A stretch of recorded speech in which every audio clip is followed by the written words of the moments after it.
But you will have. Do you want to have a look there? There is a small screen that you can see. Smallest camera I've ever seen.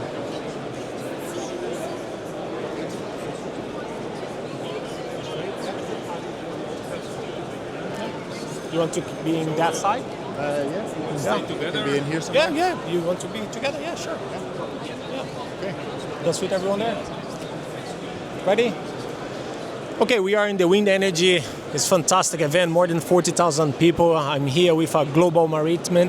We're talking about, cyber market condition, and I see your brand is covering a hell of a lot of projects.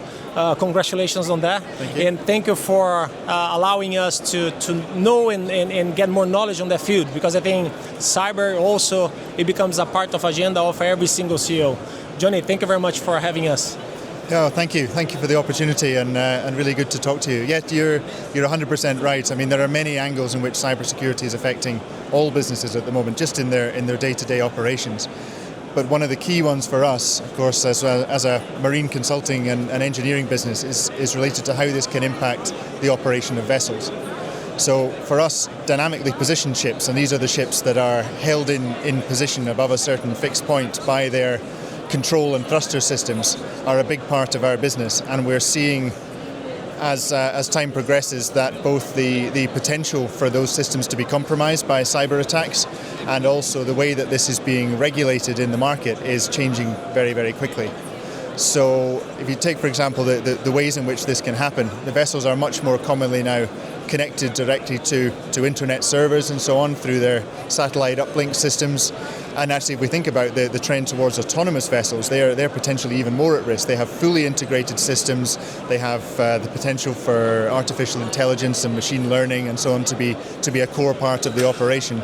And of course, there's no human interaction on board the vessel to be able to counteract such an issue. So if there is to be an intrusion into that system, it can have potentially catastrophic consequences. We could be talking about tens of thousands of ton vessel that could collide with a critical piece of infrastructure or something like that as a result. So what we find is that we've been doing a lot of work on this ourselves. There's been a requirement for things like network storm testing coming into things like the trials of the DP systems, and we're doing a lot of work at the moment on new processes and ways of assessing that. But we're also seeing the regulatory bodies like the classification societies starting to bring in requirements, and that new build vessels will have to have a certain type of notation. They'll have to comply with certain requirements, and they will be graded on their level of cybersecurity performance going forward. So it's a rapidly changing state in the industry at the moment. Well, a fantastic talk, and thank you very much for sharing that. And in interesting perspective that you said, in how many years you have on that field specific? I think it's been a topic of discussion for well over a decade now, but we're really seeing in the last sort of 3, 4, 5 years that it's starting to gain a lot more momentum, and it's really just in recent times that we're seeing this movement. So we've got the IMO, that's the International Maritime Organization.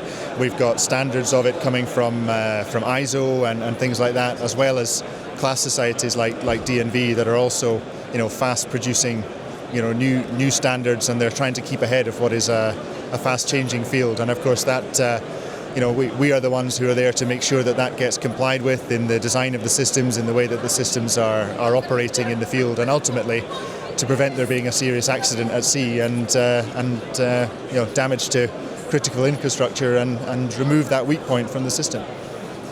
Thank you very much for your time. Fantastic knowledge transfer for me from the cybersecurity aspect from your field. Really pleased to kind of be able to share with everyone our kind of knowledge on the cyber. And I can see that we live in a digital economy, and everything now is connected, and we need to protect to